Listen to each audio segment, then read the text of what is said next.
মানুষ তো যেই কারবার আমরা দেশ এটি জানি শুনছেন নাকি গো, এই যে আমরা শেখ মুজিবুর রহমান, বঙ্গবন্ধু শেখ মুজিবুর রহমান, উনি যখন জীবিত ছিল তখন গ্রাম দেশের থেকে একজন লোক কিছু লাউ সই তরিতরকারি লইয়া গেছে ঢাকা। ঢাকা গিয়া 32 নম্বর এই আপনার এই ধানমন্ডি 32 নম্বরের সামনে দাঁড়াই রয়েছে। দারোয়ানে কয় কি চাই? আমরা বঙ্গবন্ধু শেখ মুজিবুর রহমানের লেগিয়া আমার ক্ষেতের একটা লাউ, কয়টা সই, ধনিয়া পাতা, কাঁচামরিচ এটি ব্যবহার করে আনছি, এটি একটু দেনছেন, সারে খাইব, সাবে খাইব, সারের লেগে আমি শখ করিয়া গ্রামতে গাড়ি ভাড়া দিয়া লই আইছি।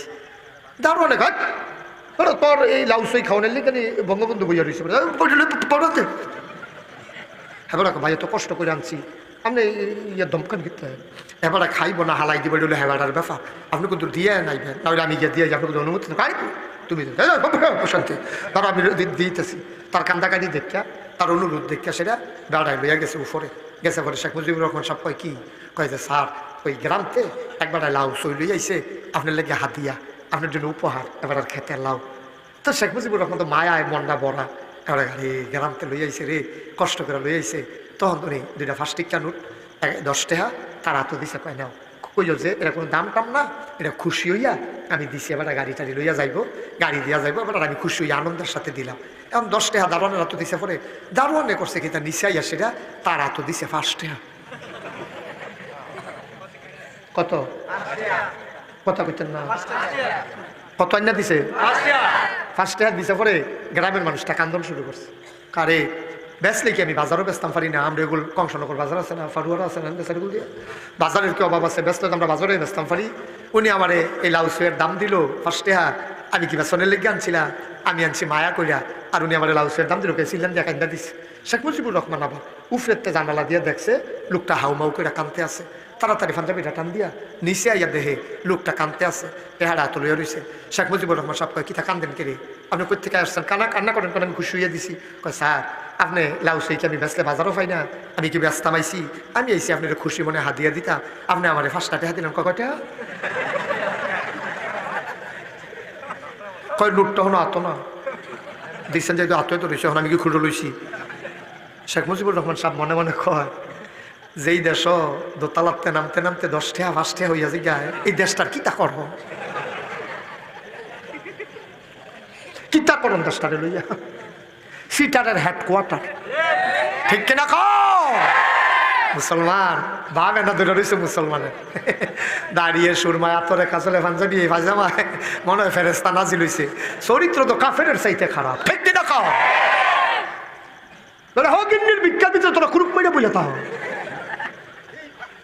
হ্যাঁ হ্যাঁ বলা তুই খুশি মনে 10 টাকা দিছ, তুই হ্যাঁ তাইতে সিঁড়ি দিতে 1 টাকা লইল সুদ করতি, তুই বাটফার কয় না, এই বাটফারের মেলা হইলো বাংলাদেশ, ঠিক কিনা কও? রাস্তাটা কইরা যাইতে পারে না, কথা বলেন না, হ্যাঁ এবার জুত ফাইয়া লাইছি দেবে না, রাস্তাটা কইরা যাইতে পারে না, 6টা মাস যায় না রাস্তাটা উল্টাইছে, কে ব্রিজটা কইরা যাইতে পারে না, ব্রিজটা লইয়া পড়ে, বিল্ডিংটা কইরা যাইতে পারে না, এদিন পত্রিকা দেখো নোয়াখালী এই বাঁশ দিয়া ঠিয়া দিয়া বিল্ডিং খেলা করাই গেছে, বাঁশ দিয়া ঠিয়া দিয়া রাখছে বিল্ডিং এর ভিতরে। সি সি সি সি এই দেশটা কেমনে অজ্ঞাত কও, দেশটা অজ্ঞাত কেমনে? আপনার তারা কত উন্নত হয়েছে, মাশাআল্লাহ প্রযুক্তি বাড়াইছে, ওখানে আপনার তারা ব্রিজের ভিতরে আল্লাহ করলে রড দেয় না, 4 বাঁশ দিয়া। এই দেশ কেমনে অজ্ঞাত ভাই, কেমনে অজ্ঞাত? দেশটারে ফেরেস্তারাই আজ্ঞাই দিয়া যাইব, আমরা দেশটারে আমরা আজ্ঞাই নেওয়ার লাগবে। হ্যাঁ এত বাটফারি সিটারির দরকার কিটা, কি দরকার লাগছে? তো মানুষ মরতা না, তুমি মরতা না, নাদান খালি খাইয়া লাইতো, খালি খাইয়া লাইতো, কয়টা আর খানা খাওয়ান যা, ফ্যাটটা বইটা গেলে গা, তোমার লাঠি দিয়া ফিটলে তুমি খাইয়া যেতে পারবা, খাইয়া লাইছো শেষ, খানা তো শেষ, খাওয়ানের লেগে এটা করন লাগে, খাওয়ানের লেগে এটা করন লাগে, কি করবা জায়গা জমি দিয়া, কি করবা টাকা পয়সা দিয়া, জায়গার জায়গা ফুটে থাকবো, তুমি তো থাকতা না, 3.5 জায়গা, তাও তো সারা বছরের লেগে না, 10-15 বছর পরে দেই কবর, আবার কবর দেয়, এই জায়গাটার মালিক হতো ওই শোনা, কবরের জায়গাতে আবার কবর দেয়, এটার নাম হইলো তোমার জিন্দেগি। তুমি কি শুরু করছো, তোমার হালাল নাই হারাম নাই, জায়েজ নাই না জায়েজ নাই, যা পায় তাই খায়, নাদার হয়ে গেছে, কি আর হালাল কি আর হারাম কোনো চিন্তা নাই, কোনো চিন্তা নাই, মরতা না ভাই, থাকবা সারা জীবন। আমি যখন প্রথম রামচন্দ্রপুর আছি, যেই মুরব্বী দিয়েছিল ওই মুরব্বীটি, একটা মুরব্বীও তো নাই, আজকে আমি আছি, কালকে হয়তো আমি থাকবো না, আমার কলিজার টুকরা জাকির আছে, ওই দেখছি তো ছোট মানুষ, আল্লাহ করে তো বয়স হয়ে যেতেছে, ফলামাইয়ার বাপ হয়ে গেছে। ওই দিন এই যে এই মানুষটি মুরব্বিডি, আমি যত মুরব্বিরারে দেখছিলাম সব তো বিদায়। ভাইও এটার নাম জিন্দেগি, কত চিন্তা করেন। হালাল হারাম কত বাচ্চা চললেন, তো না সোনার জিন্দিগি হইতো। মাহফিল দিলে, সুন্দর করে মসজিদ দিলে লাভ হইব কি যদি আমরা মানুষ না হই, যদি আমরা চরিত্র না বদলায়? কি লাভ হবে? কি লাভ হবে? মুখে মুখে আশিকে রাসূল দাবি করলে সারব, কাজে কর্মে প্রমাণ দিতে হবে আশিকে রাসূল। ঠিক কিনা কম? দিন হগলে বুঝতে পারে না। অনেক বড় বড় আলেম আছে গোমরা, অনেক বড় বড় আলেম দেখবেন নামাজ নাই, রোজা নাই, আবাদত নাই, বন্দিগি নাই, ওই গানের মজলিসে গিয়ে মিলাদ পড়ে। হ্যাঁ কথা বলেন না মাইক, ঠিক আছে মাইক আর বাড়াবেন না, মাইক আর বাড়ানো তো আপনি কি কম না? আপনি যে জায়গায় বলছেন আমি তো মাইক ছাড়া কইলে আপনি হননের কথা। হ্যাঁ ফাও খালি মাইকের দোষ ধরেন, বাড়া কম ধরনের ভালো মাইক পায় আওয়াজ হয় না, মানে বাড়ার সময় করবো 200 টাকা কমলো, ভালো আওয়াজ উঠে আছে মাসা। আমিন কন, জোরে কন, আরো জোরে। যেই কথাটা বলতেছিলাম, দিনের বুঝ বড় কঠিন জিনিস। অনেক মানুষ আছে হেদায়েত নসিব হইছে না, বড় আলেম আসেনি র তখন আসেনি, আজাগাত কুজাগাত দিয়ে মিলাদ ফরতো যায়, মুরগা চালুন দিয়ে ভাত খাওয়াইব, উরুসও জানে কতক্ষণ পরে গান হইব, বাজনা হইব, ঢোল হইব, তবলা হইব, বেড়াবেড়ি নাচানাচি হইব। হ্যাঁ নগিয়া মাগরিবের পরে মিলাদ ফেরা দৈন্য হুজুর আছে নাকি নাই? এইরকম হুজুরও আছে জানে কুদুর আঞ্জার হইলে গানও শুরু হইব। হ্যাঁ নগিয়া আবার মাগরিবের ফলে মিলাদ ফেরা দিয়ে হ্যাঁ হগলে মিলাদ আসে হোক। আপনি যে আপনার ইমাম সাহেব, আপনি হ্যাঁ গেছেন কিন্তু আপনি জানেন না কতক্ষণ পরে হেন গান হইব। আপনার মতো মানুষ মাগরিবের পরে হ্যাঁ গেছেন, আপনি এটা যাওয়াটা ঠিক হয়েছে না, এবারে ধুম ধরে বইয়া রয়েছে। সভাপতি হোক আপনি গেলেন কেমনি? মাত্র না ধুম ধরে বইয়া রয়েছে, কতক্ষণ না গেলেন আপনি হ্যাঁ গেছেন কিন্তু। মাহফিলের অভাব আছে আপনার, কত জায়গাতে আপনি মাহফিল হয়, আপনি কেন অন্য জায়গাতে যাবেন হ্যাঁ গেছেন কিন্তু। হ্যাঁ জানেন কতক্ষণ পরে গান হইবার পরে আপনি হ্যাঁ গেছেন, এবার কতক্ষণ পরে কয় আপনারা যে আমার ধমকাইতে আছেন আমি হ্যাঁ গেলাম কিরে, চিন্তা করে চাইছেন হ্যাঁ স্যার আমার নেয় কখনো।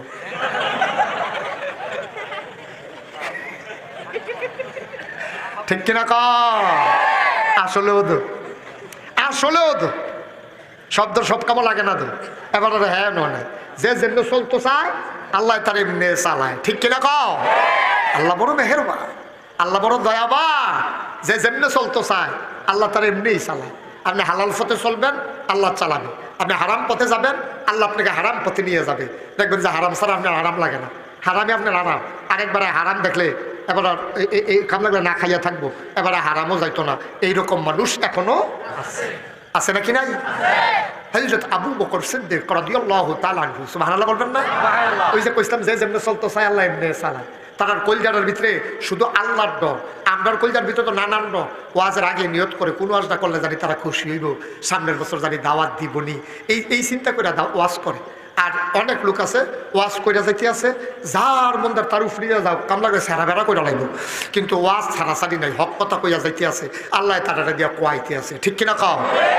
অনেকে হক কথা কইতে গিয়া মসজিদের ইমামতি যায়, আবার অনেকে আছে হক কথা করার কারণে 3 মসজিদ ইমামতি করে। হুজুর 7 মাসে আমরা মসজিদে একবার আইলে সারবো, 3 সপ্তাহে এমন লাগতো না। এইরকম লোক বাংলাদেশ হকের উপরে অটল থাকবেন, কোনো চিন্তা নাই, আল্লাহ চালাইব। দেখবেন না খাওয়াইয়া রাখতো না তো আল্লাহ। অভাবের দিনও মানুষ না খাইয়া মরছে না, রহন্ত মাসাল্লাহ এটা বিদেশে থাকে, কোনো চিন্তার দরকার নেই, আল্লাহ দিব, বইয়া বইয়া খালি খাইবেন। আল্লাহ যেন কবুল করে সবাই কোন আমিন। হযরত আবু বকর সিদ্দিক, যাদের কলিজাত আল্লাহর ডর আছে, তারা কেমনে চালায় দেখেন। আল্লাহর নবী সাহাবাদেরকে ডাক দিয়া কয়, ও আদরের সাহাবারা, সবার কম বেশি বিনিময় আমি দিছি। ইসলামের জন্য যে যেই খেদমত করেছে সবাই কম বেশি আমি দোয়া করে দিছি। উমরের জন্য দোয়া করছি, উসমান রাদিয়াল্লাহু তাআলা আনহুর জন্য দোয়া করছি, আলীর জন্য করছি, তালহা জুবায়ের, সবার জন্য আমি দোয়া করছি। কিন্তু আবু বকরের ব্যাপারে আমি কোনো দোয়া করি নাই। সুবহানাল্লাহ কয় না? জোরে কোন সুবহানাল্লাহ। কথাটার ওজন কত? আবু বকরের ব্যাপারে এরকম করেন কেন? ইশারা দিতে আইসে হলো, নমুনাটা কি চাইতেছে কোনো বুঝে না কিছু। মারহাবা কয় না? আইয়া একটা খেলা দেয়, কইছে আইয়া উঠতে লাইবা।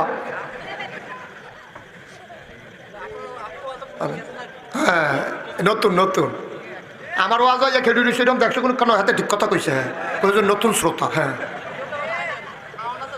আস্তে আমিন কর, জোরে কর। 1.5-2 ঘন্টা আলোচনা চলবে ইনশাল্লাহ, কোনো অসুবিধা আছে? অনেকে বোধহয় ডরাইতে আছে, কয় কি থারি বালি শুধু আনলাম না, বালিশের দরকার নাই। যদি দেখেন যে ঘুমই যেতেছে এটা মোটা তাজা হাতরা চাইয়া ফাতার হতাই লাগবেন, ফুল বালিশ মানে মুরব্বীর হতা লাগবেন, কয়জন আল্লাহ যা করে কোনো বিরক্ত করা যাবে না, মন দিয়া কথা শুনবেন ইনশাল্লাহ। আবু বকর সিদ্দিক, কথা মনে আছে নি? কি কথাটা নবীজি কইছে? সবার জন্য আমি দোয়া করছি, আমার আবু বকরের জন্য আমি কোনো দোয়া করি নাই। সবাই চমকাই উঠছে, কয় কি নবীজির এত আদরের আবু বকর, উনার লেগে দোয়া করলো না, আমরা লেগে করলো, ঘটনা কি? সবাই চাইয়া রয়েছে। আল্লাহর নবী কয় আবু বকরের ব্যাপারে আমি আল্লাহরে কইছি, আল্লাহ ও আল্লাহ, আমার আবু বকর ইসলামের জন্য যা করছে আমি দোয়া করে আর কি দেন, আমি আর আবু বকরের জন্য কিচ্ছু চাইলাম না, তুমি দয়া করে আমার আবু বকরে তুমি বুঝ কইরা দিয়া দিও। আমি আর বললাম না, তোমার বুঝ মতো তুমি দিয়া দিও। সে আবু বকর সিদ্দিক এমনে এমনে হয় নাই রে ভাই। হযরত ওমর রাদিয়াল্লাহু তাআলা আনহুর মেয়ের নাম হলো হাফসা। খুব মন দিয়া শুনে, মেয়ের নাম হাফসা। যুদ্ধের ময়দানে হাফসার স্বামী যুদ্ধের ময়দানে শহীদ হয়ে গেছে। ঘুরে বসেন আমার দিকে। যুদ্ধের ময়দানে হাফসার স্বামী শহীদ হয়ে গেছে, কাফেরদের হাতে হাফসার স্বামী শহীদ। হাফসার স্বামী নাই, যুবতী মেয়ে হাফসার স্বামী দুনিয়াতে নাই। যেই শ্বশুর, যেই বাপের মাইয়া কম বয়সে বিধবা হয়, জামাই মারা যায়, সে বুঝবে মেয়ে নিয়ে কত জ্বালা, ঠিক কিনা? যুবতী মাইয়ারা মাত্র বিয়ে হয়েছে, একটা বাচ্চা কাচ্চা নাই, জামাই রাতকা মারা গেলে বাপের যে কি টেনশন, তাই জামাইটা মারা গেল, একটা বাচ্চা কাচ্চা হইল না, কেমনে কিতা করি আমি তামাইয়া ফান বিয়া দেওয়ানে কত ঝামেলা, কার বিয়া তামাইয়া কার কাছে গিয়ে বিয়া দেন, ওই বিয়া দিতাম, এই একটা টেনশন। হযরত উমরের মেয়ে যখন ইন্তেকাল করছে তখন হযরত উমরের খুব টেনশন, বাপ দো মায়া দো, বাপের মনে খুব মায়া। এই আবু উমর রাদিয়াল্লাহু তাআলা গেছে উসমানের ভাই, গিয়াছে ভাই উসমান, মদিনায় তো সবার লগে চলি, মক্কায় সবার লগে চলছি, আপনি আমার লগে, আপনার মনে আমার ধরছে, তা আপনার না একটু বয়স হয়েছে, নবীজির 2 মাইয়া বিয়া করছে, এত আমার কোনো সমস্যা নাই, নবী আপনার জামাই হিসাবে খুব পছন্দ করছে, আমারও কে জানি আপনার পছন্দ হয়েছে, আমরা হাফসার দিয়ে জামাই মারা গেল, আপনি দয়া কইরা আমার হাফসানারে বিয়া করে আলাম। সুবহানাল্লাহ কইতেন না? কি সরল মানুষ তারা। আমরা তারা দইলে কইলাম বই মাইয়া বিয়া দিবা করে শরমে আবার গিয়ে কয় কেমনে জামাই রে, না এটা শরমের কিচ্ছু নাই। আপনি যদি জামাই পছন্দ হয় আপনি জামাইরে কইবেন, ও তোমার আমার জামাই হিসাবে পছন্দ, আমার মাইয়াটাও খারাপ না, তুমি যদি রাজি হও আমার মাইয়াটারে বিয়া করলে পারো। এটা আমরা দেশে ছুটিও মনে করে সরব, এটা সরমের কিচ্ছু নেই, এটা ভালো কথা। আলহামদুলিল্লাহ কইতেন না? খুব মন দিয়া শুনতেছেন তো নাকি? তো মন দিয়া শুনতেন পারবেন আপনারা, তখন খাওয়িন্না ভালো হইলে শাহিদারি করে মজা আছে, ঠিক কিনা কন? আর যদি দেখে যে খাওয়িন্না যেমন তেমন আপনার দিতেছে, এবার 100 মানুষের গুড়ান দিয়ে আইয়া দেখে যে এটি ফইলা দিয়া গেছি, এই দিয়ে তেল আরে সারে, তার কি আনন্দ লাগে শাহিদারের না সাতুরে? ওইটাতে খাইতে পারে না, হমান্য ইয়া বইয়া ওটাতে, ঠিক নিও? খাওয়িন্না ভালো হইলে শাহিদারি করে মজা আছে। আপনার হইলেন খাওয়িন্না, আমি হইলাম শাহিদা, দেওয়ানের লগে লগে টান দিয়ে ঢুকিলা লাইবেন, যেন আমি মাপ সাউন্ড লাগে যে ভাই দেরি হইতেছে, অনেক কিছু নিয়ে না আবার দিতে আসি, এই দুইলো খাওয়িন্না, এই দুইলো শ্রোতা, ঠিক কিনা কাও? যেখানে সুবহানাল্লাহর জায়গায় 1 সেকেন্ডও দেরি করবেন না। যারা স্টেজে আছে তারা যে বইছে এই ডেটও বেশি কেন, তারা সুবহানাল্লাহ লাগতো না, তারা তারা বইছে যে এটা তো বিশাল ব্যাপার। এটা সবাই সুবহানাল্লাহ কইবেন। তুমি কোন গেলে এটা মনে করছে আমার মাই খেয়ে তো কয় সুবহানাল্লাহ কর, ওয়াজের মতোই কোনো আওয়াজ নাই, চুপচাপ খালি যেখানে সুবহানাল্লাহ কয় লইয়া পড়বা। হন সুবহানাল্লাহ বলেন, আলহামদুলিল্লাহ, আল্লাহু আকবার। মাশাআল্লাহ। এখন আবু বকর উমরে গিয়া ধরছে হযরত উসমান রাদিয়াল্লাহু তাআলা ধরে। এবার দেখো কারবার কি দাঁড়াইতে আছে, কি আবু বকরের কথা কইতাম ইসলাম, ঘটনা শুনো। উসমানে কিচ্ছু না কইয়া উসমান রাদিয়াল্লাহু তাআলা বাইরে গেছে। পরের দিন হযরত উমরে কয়, ভাই আপনি যে একটা কথা কইছিলাম আমার মাইয়ার বিয়া করতেন, আপনি দিয়ে কিছু মাতলেন টাতলেন না? না, আমি চিন্তা করছি আমার ঘরে দিয়ে এমনি সমস্যা, আমি আর আরেকটা বিয়া করে আর ঝামেলার দরকার নাই, আপনি অন্য চিন্তা করেন। সুবহানাল্লাহ কইতেন না? হযরত আবু বকর সিদ্দিক, এই হযরত উমর এবার গেছে আবু বকর সিদ্দিকের কাছে, ইয়া কয়, ভাই আবু বকর আমি তো উসমানকে কইছিলাম তাইরে বিয়া করে একটু হাফসারে, তাই ওই উসমানে দি রাজি হইলো না। তা আমার কাছে আপনারও ভাল লাগে, আপনি আমার তাইরে হাফসারে বিয়া করে না, সুবহানাল্লাহ কইতেন না? হযরত আবু বকর সিদ্দিক মাথাটা নোয়াইয়া আস্তে করে বাইরে গেছে। পরের দিন হযরত উমর কয়, আবু বকর ওই যে আমরা হাফসার ব্যাপারে কইছিলাম, কি চিন্তা করছে? কোনো কথা কয় না, আবার নোয়াইয়া গেছে। তৃতীয় দিন হযরত উমর রাদিয়াল্লাহু তাআলা আনহু নবী এই হযরত আবু বকরের দিকে, ভাই আপনি কিছু কইলেন টইলেন না? হ্যাঁ না, একটা তো কইবেন, কিছু মাথার না দিই। হযরত আবু বকর সিদ্দিক মাথাটা নোয়াইয়া বাড়ির দিকে গেছে, কিছু কয় না। এর ভিতরে একজন আইয়া কয়, ওমর আপনার নবীজি খবর দিছে কোথাও যাইতেন, কইছে। সুবহানাল্লাহ কইতেন না? আল্লাহর নবী আপনাকে খবর দিয়েছেন, বলেছেন নবীজির সাথে দেখা করার জন্যে। হযরত ওমর দিলেন দৌড়, নবীর দরজার সামনে দাঁড়ায় কয়, আসসালাতু আসসালামু আলাইকা ইয়া রাসূলুল্লাহ। নবী গো, ও নবী আপনাকে সালাম। নবী কয়, ওয়ালাইকুম আসসালাম। ওমর আসছো? কয়, আপনি বিলে খবর দিছিলেন, আমারে বিলে বলছিলেন আসার জন্য, আমি তো হাজির হয়েছি। আল্লাহর নবী মুচকি হাসি দিয়া কয়, হাফসার ব্যাপারে এত টেনশন করো না, আমি চিন্তা করেছি হাফসাকে আমি বিয়ে করে ফেলবো। হযরত ওমর চোখের পানি ছেড়ে দিলেন, আমি উসমানের কাছে বিয়ে দিতে চাই, আমি আবু বকরের কাছে বিয়ে দিতে চাই, আর দুজাহানের বাদশা নবী, সুবহানাল্লাহ কয় না? দুজাহানের বাদশা নবী আমার জামাই হবে। আমার মতো শাকপাল কি আর কারো আছে? কোন নবীটা? যেই নবী মরুভূমির মাঝ দিয়া হাইটা গেলে আকাশের মেঘমালা নবীর গায়ে ছায়া দেয়, ঠিক কিনা?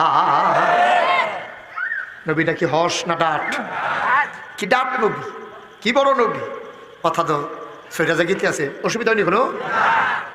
নবীজিরে মাথার উপরে এই নবীর বয়স তখন 25 বছর হয় নাই, 25 বছর তখনও হয় নাই। নবীর তৎকালীন জমানায় মক্কা একজন সেরা মহিলা ছিল, ধনী মহিলা, তার নাম হলো খাদিজা। সুবহানাল্লাহ কইতেন না? খাদিজা এর আগে 2টা বিয়ে হয়েছে, দুটো জামাইতে মাশাআল্লাহ অনেক টাকা পাইছে, ধনী মানুষ আছে। আবার আব্বা, খাদিজার আব্বাও ধনী মানুষ ছিল। তো 2 স্বামী এবং বাপের অনেক টাকা পাইছে, কিন্তু ব্যবসাটা চালাই না। এখন খাদিজা মনে মনে খুঁজতে আছে, ও মক্কা এরকম বিশ্বস্ত মানুষ আসেনি যারে দিয়া ব্যবসাটা চালান যায়। এখন নবীজি হযরত উমরের খবর দিছে, কথা মনে আসেনি? কথা কেন তো মনে আসেনি কথা? আল্লাহর নবী ডাক দেয়া কয়, ওমর আমার হাফসারে নিয়ে চিন্তার দরকার নাই, আমি চিন্তা করেছি হাফসাকে আমি বিয়ে করব। নবীজি আনন্দ, হযরত ওমর আনন্দে নাচতেছে, কি শাকপাল আমার, দুজাহানের বাদশা নবী আমার মেয়ের জামাই হবে।